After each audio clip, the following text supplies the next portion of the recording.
Kari, mä en voi enää antaa tämän jatkua.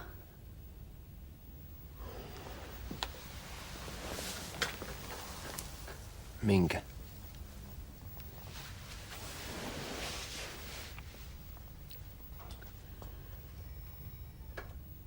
Ei sulla ollut mitään tekemistä sen keskenmenon kanssa.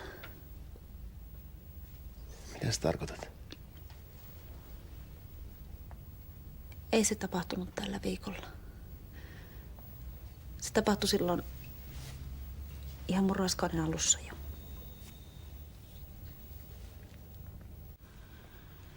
Nyt on mun vuoro pyytää anteeksi. Se keskenmeno ei ollut millään tavalla sun syytäs. Mun piti kyllä kertoa sulle siitä silloin heti, mutta kun en mä pystynyt. Sä olit niin innoissa siitä vauvasta.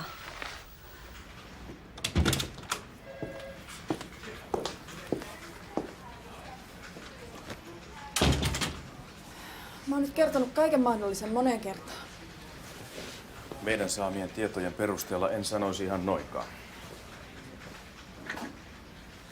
No mitäs sieltä klubilta nyt sitten muka löytyy? Ei yhtään mitään. Sieltä löytyy alaikäinen viinamyyjä. Ja löytyy varmaan paljon muutakin, jos ruvetaan oikein etsimään. Etti sitten niitä huumeita sieltä, missä niitä on. Siinä tapauksessa, kerropas, onko tämän kaverin naama tuttu?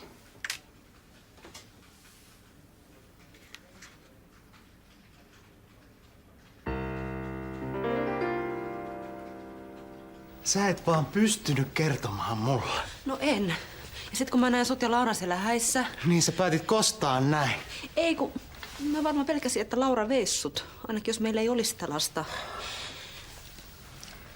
Niin sit mä yritin uudestaan raskaaksi. Joo, ja sitten kun se ei onnistunut, niin keksit väittää, että mä oon aiheuttanut sulle keskenmenon. No Jenni se sellaista väitti. Mä olin just kertomassa totuuden sulle, kun se Älä yritä laittaa tätä siskons hartioille. Sinä sä tässä oot höpöttänyt kaikille, että musta tulee isä. Mä en vaan pystynyt tuottamaan pettymystä sulle. Tai Ullalle tai Sepolle. Joo. No nyt tää vasta niille pettymys onkin. Ja mulle. Voit sä ikinä antaa mulle anteeksi?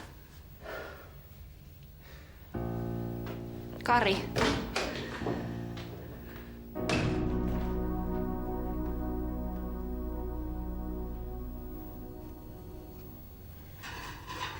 Barbarissahan me nähdään se.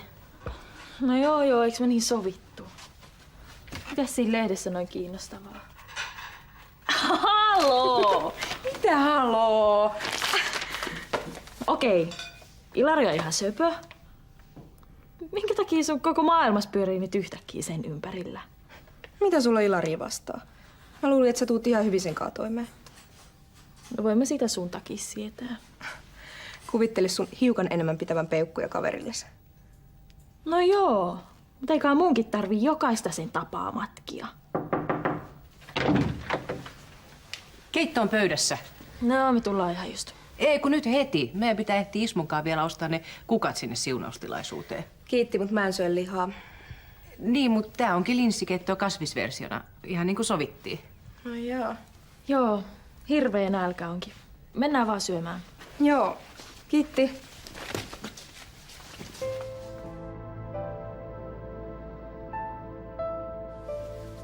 Kari!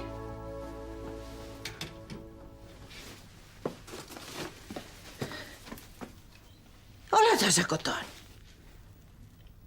Onks kaikki hyvin? Sitä Katjaako sä mietit? Se oli hyvä, että sä lohdutit sitä.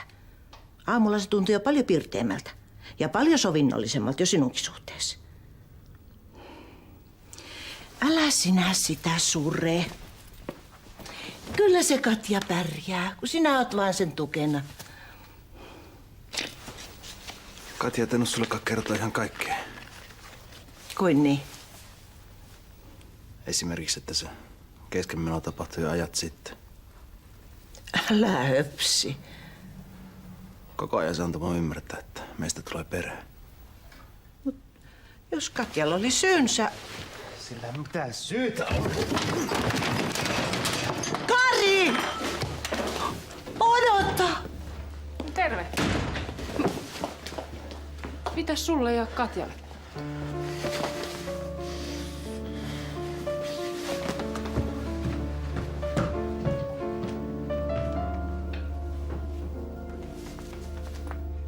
vieraille ensin, noin.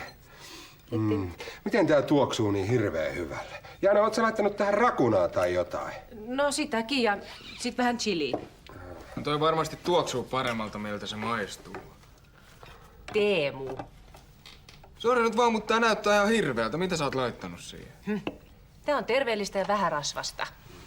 Jos ruoka ei kelpaa, niin tee sit ite. Teet sä nyt ennen oot tällaista laittanut? Niin mut jatkossa laitan. Me ollaan aamunkaan ruvettu kasvissyöjiksi. Ihaks totta. Se on hienoa. Niin no, mä nyt ajattelin siirtyä vähän kevyempään ruokavalioon. Niin ja herrakin saisi ottaa oppia siskostaan. Ja miettiä vähän ympäristönkin kannalta, että mitä syö. Taisi sittenkin olla ihan hyvä juttu, että mä raahasin sut sinne Ilarin kokoukseen.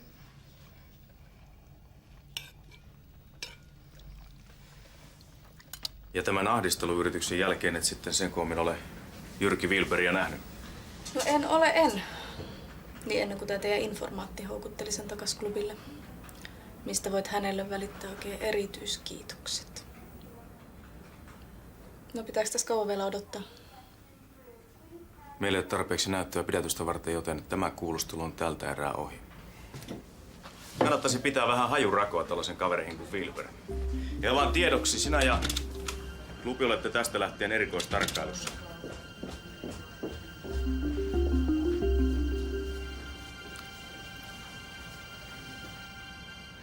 Ajattele, kaikki tää valehtelu vaan siksi, että nainen ei pystynyt kertomaan mulle totuutta. Että mä vaan pettys. No onhan toi nyt aika uskomatonta. Mut en mä jaksa millään uskoa, että Katja tieten tahtoen sua haluaisi satuttaa. Niin. Se ei vaan tahtonut kertoa, että mä en tappanut meidän lasta. Oi Kari sua. Kaikki järjestyy, usko mua. Joo.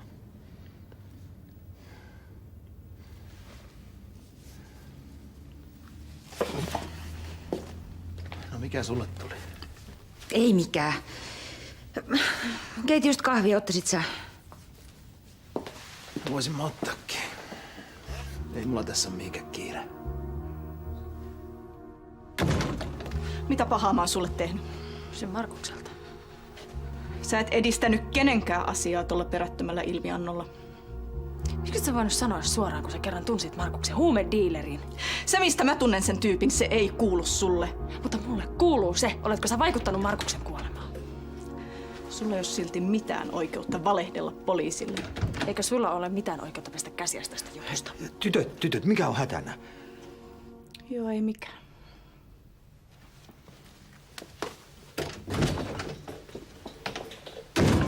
Mitäs se Camilla tarkoitti oikein poliisille valehtelemista?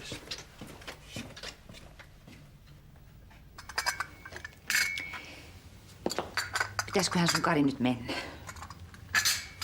Kiitos kahvista.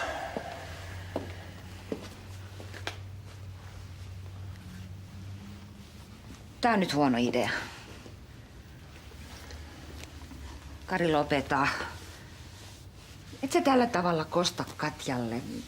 Mä en alennut tällaiseen peliin. Anteeksi, mä oon idiootti.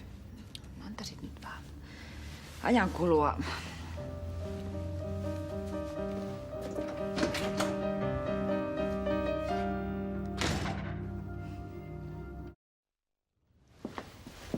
Niin voisit sä kertoa, mitä toi teidän raivoamisenne oikein oli? No, eikö se Elina kertonut sulle? Se antoi mut ilmi poliisille. Ahaa, jaa niin no jotakin mä kuulin, että poliisi mainittiin. Perätön ilmianto totta kai. No, onko se nyt sitten sen parempi? No Elina on nyt saanut jostain päähänsä, että mä oon auttanut Markusta lankeamaan uudestaan huumeisiin. Jaa.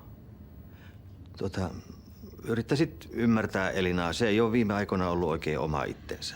Joo, no mä tiedän sen. Mutta et sä nyt vois Seppo puhua sille, kun Markus oli munkin ystävä. Eihän mä nyt missään vaiheessa ole halunnut sille mitään pahaa. Juu, totta kai. Mä olen pahoillani, että Elina meni tommosta tekemään.